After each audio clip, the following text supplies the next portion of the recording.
Bonjour à tous et à toutes, c'est Lucas et Alex. Aujourd'hui on se retrouve sur la chaîne de Comics and Movie. On va faire un top et un flop, voilà. 2016. Il y aura une vidéo suivante qui sortira peut-être pas le même jour, mais que nous on la tournera le même jour, qui sera sur les attentes des films de 2017. Et on part tout de suite pour le flop. Donc le flop, je vais commencer. Je vais mettre Doctor Strange. Ouais, moi aussi, j'ai Doctor Strange. Ah, nous a beaucoup déçus. On est allé le voir en fait au Comic-Con de Paris. Ouais. Et en avant-première du coup. Et c'est en fait, on était presque allé au Comic-Con que pour voir ce film. Et finalement, ça a été de la merde. Très déçu. Et on a été très choqués par un autre film, par deux autres films du coup, que j'ai mis dans le top, mais vous allez le voir juste après. Et vous allez voir du coup pourquoi est-ce qu'on a mis ces films dans le top. Alors, et ce film là en fait il nous a déçus parce que c'est un peu pareil que tous les autres Marvel. Ça reprend toujours pareil les mêmes codes et tout. C'est ça qui nous gonfle un peu. Après les niveau effets spéciaux, niveau réalisation c'était bien. Il est très bien fait, mais c'est en fait c'est pas vraiment un flop, c'est juste une déception de cette année je pense. Voilà, on s'attendait à beaucoup mieux, tant pis. Alors, attends, j'ai encore des flops, après, vas-y. On va s'accorder enfin. C'est pas Civil War, n'importe quoi. Suicide Squad. Suicide Squad, ouais, bon. C'est de la merde. Il est pas Point top. Final. En fait, on s'attendait à voir des méchants, et comme tout le monde le dit, on a des gentils qui se battent contre des méchants. Et c'est un peu nul. Moi j'ai été déçu un peu par Diablo à la fin. Bon, je sais pas, c'est expédié, c'est vite expédié quoi. C'est pas en fait, on s'y attend vraiment pas, mais.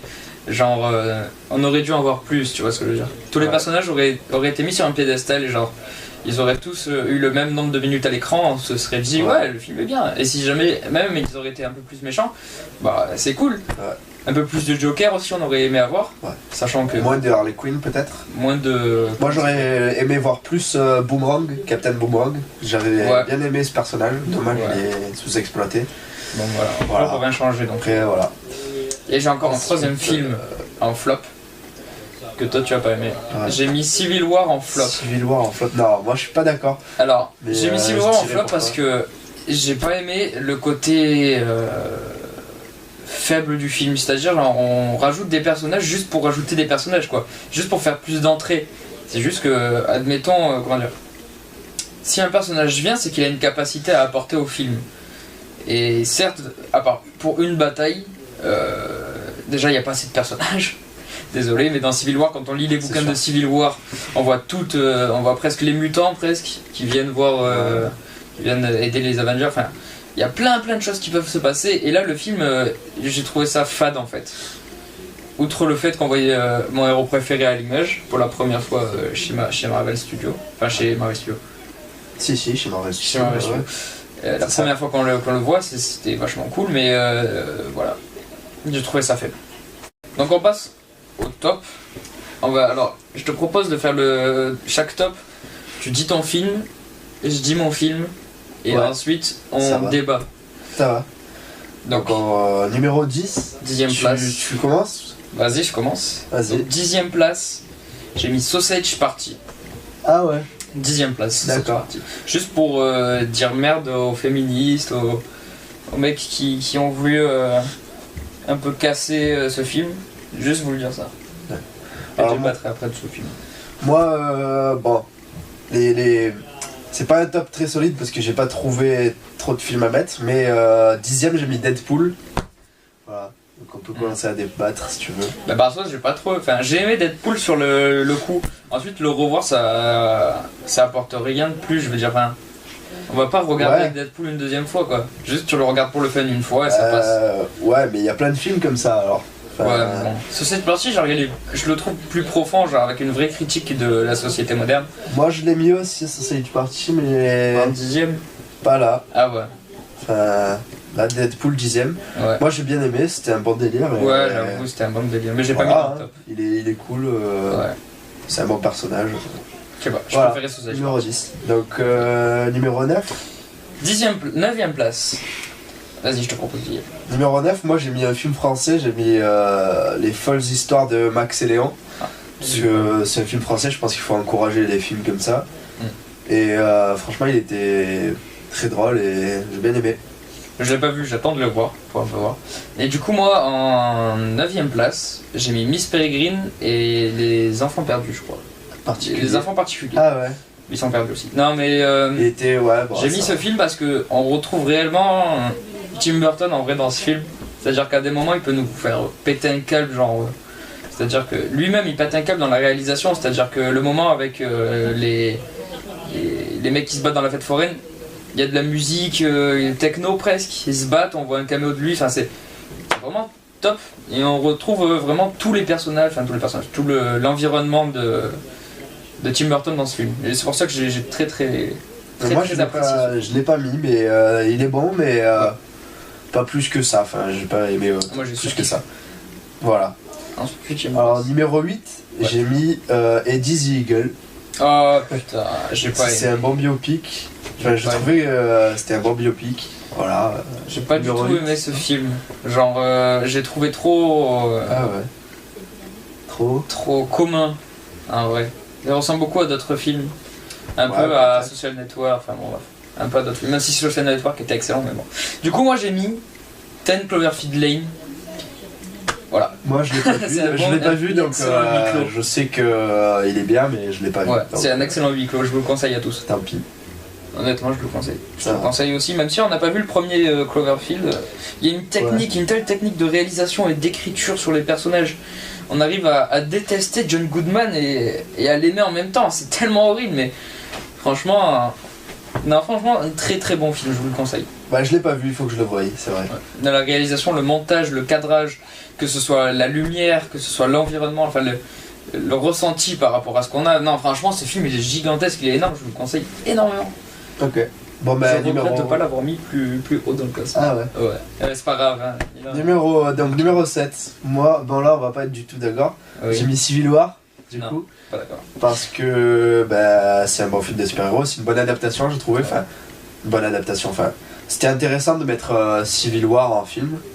Et les scènes de bataille et tout, j'ai bien aimé. Enfin, donc voilà, Giant Man, Spider-Man. J'ai adoré. Ouais. Enfin, j'ai adoré. J'ai bien aimé. Mais on a le droit de pas être d'accord. Ouais, on n'est pas d'accord. Ouais. Du coup, moi j'ai mis Killing Joke en 7ème position. Killing Joke, d'accord. Killing Joke. Qui est pour moi un petit bijou d'animation et de technique. Même si la première partie du film est lente et bof, la deuxième vient récupérer le film, mais à une telle vitesse, c'est juste exceptionnel quoi. Ce Joker, l'ambiance, non, franchement, il est énorme. Alors je propose de dire moi d'abord. Alors le 6ème place. J'ai mis The Revenant. Ah, d'accord. Que j'ai adoré. Oui. Je vais même le voir 2 fois au cinéma pour voir en une semaine. Non, franchement, j'ai adoré le film. Bon, moi aussi, donc. Très très belle lumière. Ouais. Bon montage. Très bon. Je donnerai d'autres arguments peut-être après. T'as mis quoi? Moi, j'ai mis Sausage Party. Ah. Voilà, parce que je me suis tapé une bonne barre et puis voilà. Et tous ceux qui disent que le film c'est pas pour les enfants et tout, ils ont raison, mais il y a une limite d'âge et ils ont qu'à suivre la limite d'âge et voilà, c'est tout. Et il est énorme. Voilà, c'est tout ce que j'ai à dire. Ouais. Donc numéro 5. Tu commences? J'ai mis Les 8 salopards de Quentin Tarantino. Alors bon, évidemment, Quentin Tarantino, je peux pas dire quelque chose dessus vu que c'est pratiquement l'un de mes réalisateurs préférés avec Tim Burton. Mais il arrive à nous faire ressentir des émotions, à nous faire voyager en huis clos qui est juste exceptionnel. Et c'est du Tarantino en fait, il faut juste le voir. Voilà. Moi j'ai pas encore eu le temps de le voir, je suis dégoûté, mais surtout que le scénario était sorti un bail à l'avance. Ouais, je sais. Mais bon voilà. Bon, moi numéro 5 j'ai mis The Killing Joke du coup. Ouais, voilà. Parce que on se retrouve un petit peu dans les idées. Oui. Parce que voilà, il est énorme. Voilà, c'est tout. Ensuite, je te propose numéro 4. Alors, on est un peu décalé avec Alex, mais moi, le numéro 4, c'est The Revenant. Voilà. Voilà. On est un peu décalé, mais. C'est vrai qu'il est exceptionnel. Il est très bon. Ouais. Et je vous le conseille. Et moi, en 4, j'ai mis Captain Fantastic. J'ai pas eu le temps de le voir encore une fois. Faut le battre. Je sais qu'il est bon. Non, Captain Fantastic est juste exceptionnel. C'est genre. Comme Killing Joke, comme notre film. Il arrive à nous faire voyager et genre à nous faire comprendre à quel point on est petit et à quel point notre raisonnement et notre façon de penser peuvent être influencés par telle ou telle culture. Et c'est juste fou. Il faut le voir, et il faut surtout le revoir une deuxième fois pour bien réfléchir et bien penser au film. Pour revenir sur The Revenant, je trouve que c'est un très bon survival, un très bon thriller du coup. Et on arrive à ressentir ce qui se passe en lui, quoi. Le froid et tout. On voit qu'il est en souffrance. Ouais. Je vois. J'ai adoré. Je vois. Donc numéro 3, t'as mis quoi? Numéro 3, je te laisse le dire parce que le mien est exceptionnel. Moi j'ai mis Rogue One de Star Wars Story. Ok, je pense que je vais y aller. Je vais pas rester avec lui une seconde de plus. Tu l'as pas vu donc tu peux pas parler. Hein. C'est un hyper bon film de guerre, un hyper bon Star Wars. Et c'est tout ce que j'ai à dire. On a déjà fait la critique donc. J'ai mis. Et alors là, je vous parle. Enfin, ça passe. Alors là, j'ai mis Jodorowsky's Dune, qui est pour moi un documentaire exceptionnel et un film exceptionnel. C'est-à-dire qu'en fait, quand on regarde le documentaire, on a envie de voir Dune. C'est juste exceptionnel. Et voir la quantité d'acteurs, de montants et d'envie qu'avait Jodorowsky en faisant ce film, c'est juste énorme. Regardez, il y avait juste Orson Welles, Dali. Attendez, je suis en train de réfléchir actuellement. Il y avait qui? Orson Welles, Dali. Enfin bon, bref, Geiger, Moebius et Jodorowsky réunis dans un seul film. Non, mais on peut juste avoir envie de le voir, quoi. C'est juste exceptionnel. Il n'y a pas de. Voilà. Malheureusement, il ne s'est pas fait. C'est pas fait, dommage. Mais on a tout de même le gros livre qu'a sorti Jodorowsky. Et on peut je voyais le documentaire aussi. Mais... Et on peut se réconforter un petit peu avec L'Encal de Moebius, qui a repris certains dessins de Geiger et de Jodorowsky pour faire son film. C'est pas un film. Sa bande dessinée. Bon, après les deux premiers, je pense qu'on va être d'accord. Donc deuxième, on peut le dire ensemble, je pense. 3, 2, 1. Batman vs Superman. Voilà. C'était sûr. On s'est même pas. Alors pour vous dire, on s'est pas concerté avant de faire le top. Et on s'est dit, on va se réserver la surprise de voir nos tops. Et le fait qu'on s'accorde sur les deux derniers films, c'est juste exceptionnel. Parce qu'on sait, je sais ce qu'il a mis en premier film parce que c'est le mien. Et non, c'est le mien. Non, c'est lui. Non, c'est moi. Du coup, voilà. Je sais. Mais du coup, alors pour parler de Batman vs Superman. Ouais. Faut voir la version longue. Ouais, la version longue, c'est mieux. Le film. Mieux, ouais. Mais même la version courte est exceptionnelle. On était allé le voir au cinéma celui-ci. Ouais. Ensemble. On est allé le voir ensemble, ouais. Et franchement, Batman, les deux acteurs, ils incarnent bien les personnages. Ouais. Après, même Lex Luthor. Lex Luthor. Un excellent Joker. C'est abusé. Peut-être un peu trop de folie, mais franchement, il rentre un merveille dans le... C'est Martha.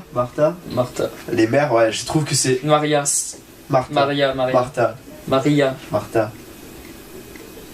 Wayne, non? Maria Wayne. Bon, jouer sur le nom des mères, j'ai trouvé ça une super bonne idée. Et franchement, bien joué. Ouais, voilà, avec tout Wonder Woman, impec. Franchement, même le méchant, Doomsday. Est effrayant, mais on se dit, mais comment ça fait pour survivre à une explosion atomique et quand Superman même meurt et qui revient à la vie, mais c'est juste exceptionnel. Lois Lane aussi, le personnage de Lois Lane. Un peu fade, j'ai trouvé, mais bon. Après, c'est joué par Amy Adams, et vu que le prochain film, voilà, je viens de spoiler totalement, mais vu que le prochain film est fait avec Amy Adams, je ne peux rien dire sur sa performance. Non, franchement, j'ai bien aimé dans Batman vs Superman, Amy Adams, Lois Lane. Elle est juste là pour nous rappeler que Superman a une faiblesse en fait. Oui, mais voilà, je trouve que c'était pas mal. Donc, contrairement à Batman qui ne s'attache à personne. Ouais. C'est-à-dire que même avec Alfred, qu'on ne voit pas beaucoup dans le film, mais qui est pas mal, on voit même qu'il est pas trop attaché à lui. C'est-à-dire que Batman, lui, a vraiment qu'une seule envie, c'est genre de protéger les gens de Gotham, ouais.